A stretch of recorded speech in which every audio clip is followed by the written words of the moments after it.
Друзья, всем привет! В этом видео я затрону очень актуальную тему, которая сейчас набирает обороты и касается она того, что сейчас немецкие власти отменяют денежные пособия Bürgergeld украинским женам, чьи мужья погибли на войне. Если вам эта тема интересна, смотрите это видео до конца, и вы будете разбираться в этом вопросе. История одной беженки, гражданки Украины, которая находится в Германии с 3 детьми и получила временную защиту.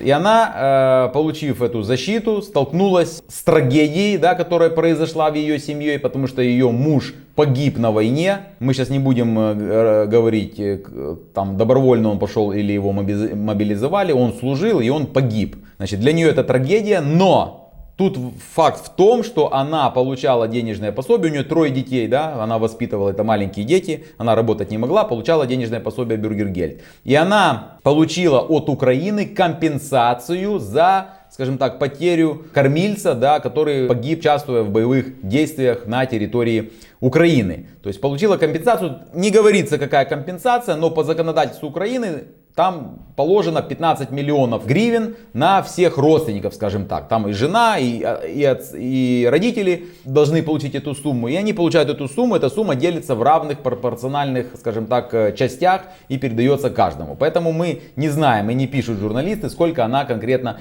получила. Об этой истории рассказала блогер с ником Нюрдеркох в социальной сети X. Вот что она сказала. Моя соседка в 2022 году сбежала из Украины с 3 детьми. Она живет на пособие Bürgergeld. Ее муж погиб на войне. За это она теперь получила компенсацию из Украины.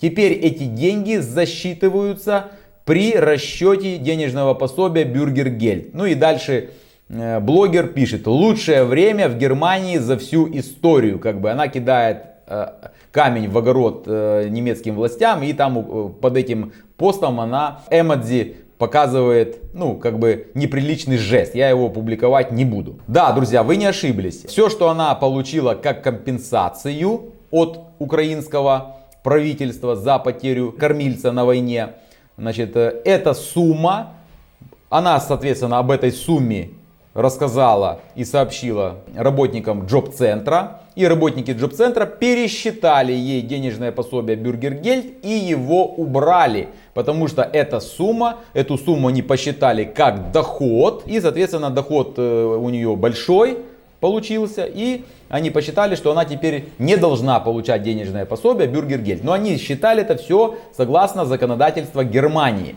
И таких историй очень много сейчас.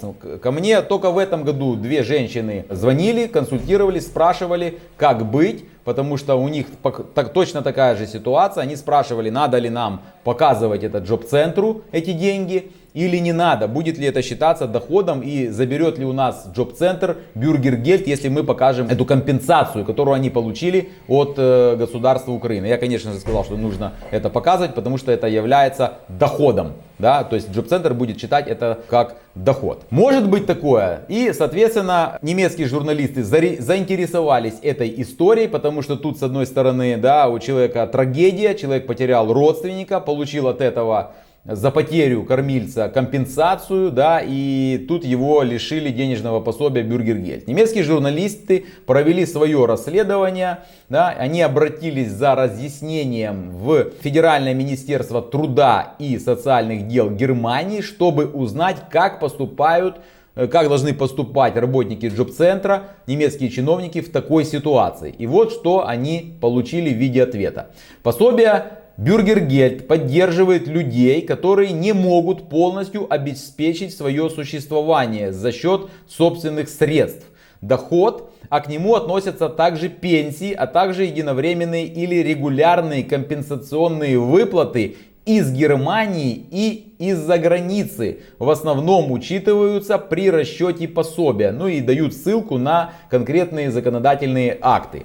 Далее в заявлении говорится, что если потребности превышают получаемый доход, сохраняется право на оставшуюся часть пособия Bürgergeld. Определяющим фактором является то, считается ли данный доход предназначенным для обеспечения средств к существованию. Это, например, касается и так называемых вдовьих пенсий в Германии. Засчитывание дохода происходит независимо от гражданства. Для всех получателей пособия Bürgergeld действуют одни и те же правовые основания.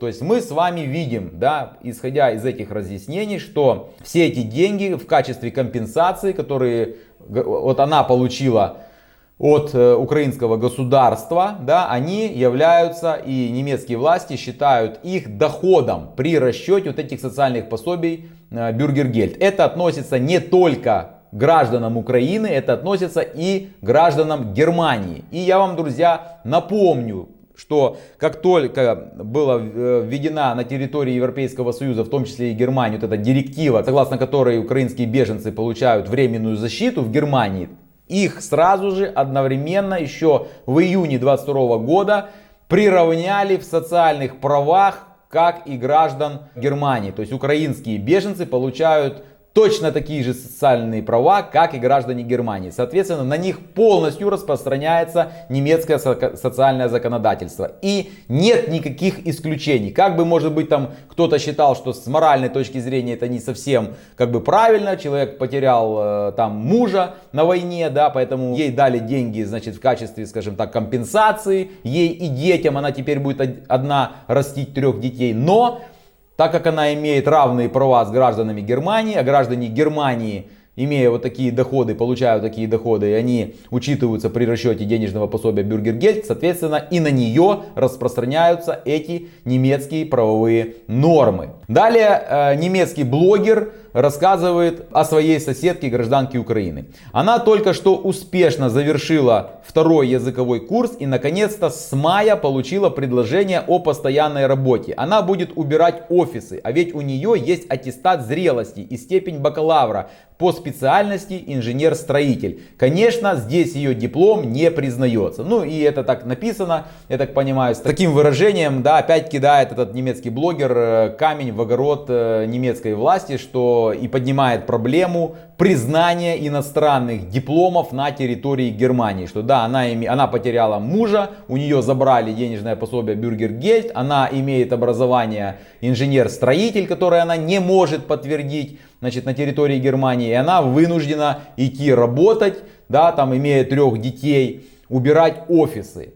Эта проблема существует действительно, эту проблему и признают немецкие чиновники, да, что действительно процесс признания иностранных дипломов, иностранных квалификаций на территории Германии, это относится не только к украинским беженцам, это относится ко всем иностранцам. Да, он очень сильно забюрократизирован и его надо, скажем так, облегчать, скажем так. И вот Мерц тоже, кстати, когда избирался, да, когда перед выборами, он обещал, что он эту процедуру, значит, сделает более быстрой, да, признание дипломов и, скажем так, насколько можно упростит. Ну, посмотрим, вот сейчас будет создана коалиция и посмотрим, что там с мая начнется, что они там будут продвигать, как они это все будут принимать и все эти процессы упрощать.